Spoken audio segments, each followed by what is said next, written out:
Hi, my name's James and welcome to R&R, the show where I react to and review some of the latest and greatest music videos. Today, I'm going to be checking out Rogue by The Cost. Let's go.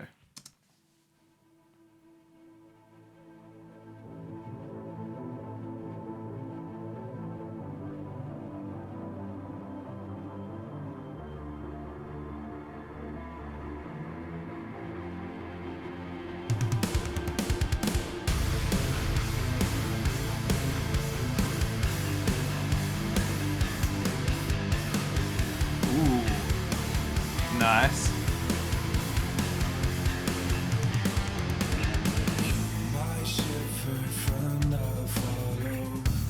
Good, straightforward intro with a little bit of flair here and there.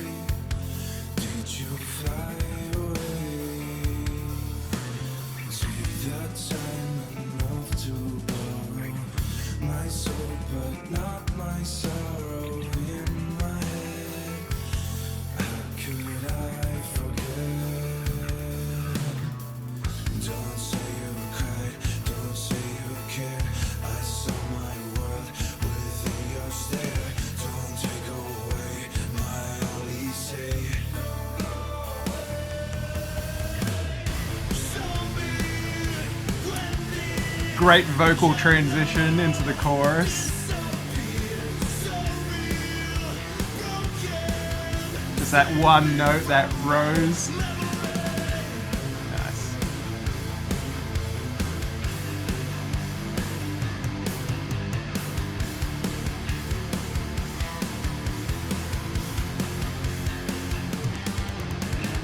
Alright, we got a little bit of a slower burn song compared to the previous tracks that The Cost have released, which is great. You know, it's really good to get a little bit of variation, but still, you know, this familiar sound, this early 2000s kind of groovy metal sort of thing meeting alternate rock.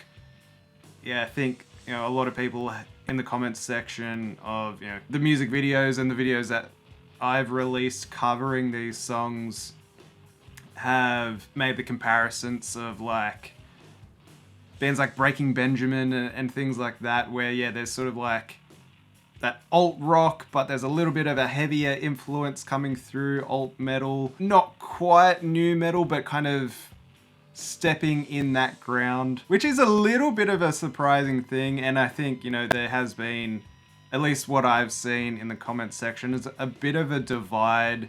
You know, people not necessarily expecting this from Estepario, something a little bit more reined back. I think they were expecting something a little bit more intense and full on. But I'm pretty sure I've mentioned this before. I think the focus, at least on this project, The Cost, is more around the song. It's less about, you know, the sort of fancy flashiness of the playing, of the production, and it's just about writing great heavy songs. So far, you know, this one, there's some nice parts to it, but like the riff, it's very simple and it's not really catchy. I feel previously when they've done a similar thing, you know, the riff has been quite catchy, it's been quite melodic. Whereas this one, it's kind of, it's okay. It's nothing too interesting. However, the verse section, again, you know, they've done a similar thing before, but there's something more interesting happening there melodically and harmonically, particularly between the combination of the electric guitar, you know, the sort of broken chord stuff that's happening there, the bass playing and the bass tone. You know, something that, yeah, Chris is just very good at, is really honing in a bass tone that both works and also really has its own tonality, its own voice that kind of stands out in the mix, which is really nice. And then, of course, the vocal. And I think, again, we get this vocal delivery which is very buttery, it's very ethereal in a lot of sense, but there's that sort of like, you know, deep low male presence that really cuts through as well quite nicely. Obviously, there's lots of effects happening in the post-production, lots of reverb and some nice delay, which sort of just adds that big textural element to the production, particularly coming from the vocals. Whereas like everything else, it seems quite dry. And that's something I picked up on it in the guitar. And, you know, this is something that you don't really hear a lot of anymore, you know, these days, where everything is so meticulously pieced together and, you know, microtonal adjustments when it comes to tuning and things like that. You know, there's just this one note that keeps ringing, and I feel it's slightly sharp. And again, you know, it's one of those things where you hear a lot of, and, you know, a great guitarist will sort of tune that particular string flat to compensate, and there's plenty of examples, you know, like when people go to learn certain Red Hot Chili Pepper songs, yeah, you can't quite play it because the strings are being adjusted to compensate for those slight pitch bends that happen when you fret. Whereas like here, that hasn't happened, but it's nice to hear that it hasn't happened. It's nice to hear that, you know, there is that natural string tension that's being pushed down, and the note bends and it kind of goes a little bit out of tune. But for me, that's nice. It gives it that real human touch, which for this sort of music, I think it really needs, particularly being, you know, a power trio. It makes so much sense that, yeah, things are going to be a little bit more deconstructed, a little bit more raw, that we're not going to get, you know, these huge, at least maybe not at this point in time, as they're kind of still developing their sound, still sort of like giving us a small peek into who they are, you know, as musicians, as composers, as performers. Yeah, so far, even though I'm not quite digging the song, I do like that there's still a lot of redeeming qualities, which I think will keep me coming back to experiencing these songs from the Cost. Man, I rambled on a lot there, but I think there was a lot to say. Maybe there wasn't. Anyway, let's get back to it.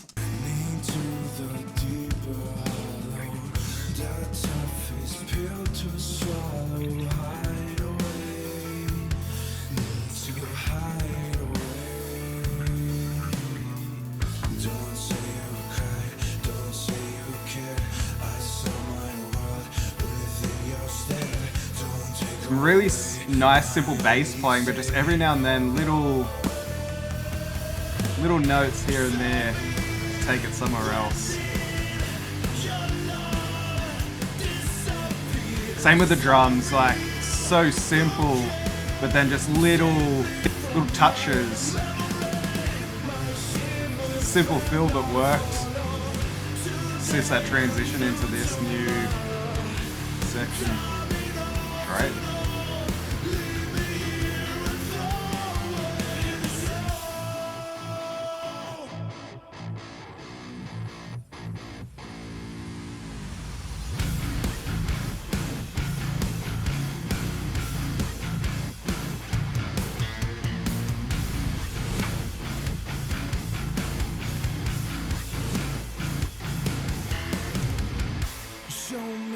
Okay breakdown, nothing too fancy there.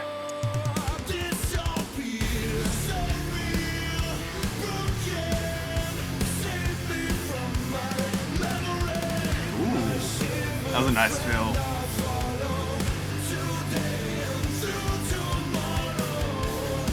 Some nice vocal harmony stuff there, layering, great melody. Cool.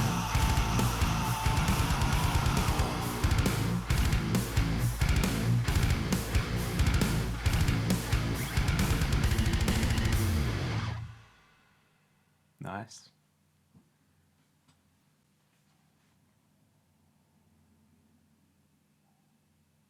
Yeah, so overall, a pretty good, heavy song. Not necessarily as interesting as their previous tracks. I think as well, structurally, it's very similar to their previous tracks as well. Yeah, there's definitely a lot of really good redeeming qualities. The chorus is really good, and there's some really nice stuff happening in the verses, but I think everything around that, it's just okay, which is not necessarily a bad thing. And something that I've picked up on fairly recently is that I think when it comes to a lot of new acts, whether it's a young artist coming up, or musicians that have been around for a while but are starting a new project, is that maybe it's just because of the way music is released these days. Maybe it's because of the way we consume music. It does seem like there is more of an emphasis on sort of releasing music on a regular basis, of course, but I think using that, at least what I've seen a lot of bands and acts, musicians, artists doing lately, is sort of releasing a song, seeing what people like from that song, sort of using it as a bit of a yardstick, and then going, okay, people really liked this about this song. Let's take that idea, throw this new idea at it, and then release the following song where we've taken what was really good about that first song, reworked it into this new song, and now we'll see if people still like that element, that idea from the first song. I've seen that happen quite a lot. That's maybe what I'm picking up on here, is that we've got a song fairly similar, but there's also, yes, little areas which are different, so like this one, the breakdown wasn't nearly as heavy as the breakdowns in the previous songs. Yet there was still a breakdown, but yeah, maybe it's just seeing, does a less heavier breakdown work better for us and our sound?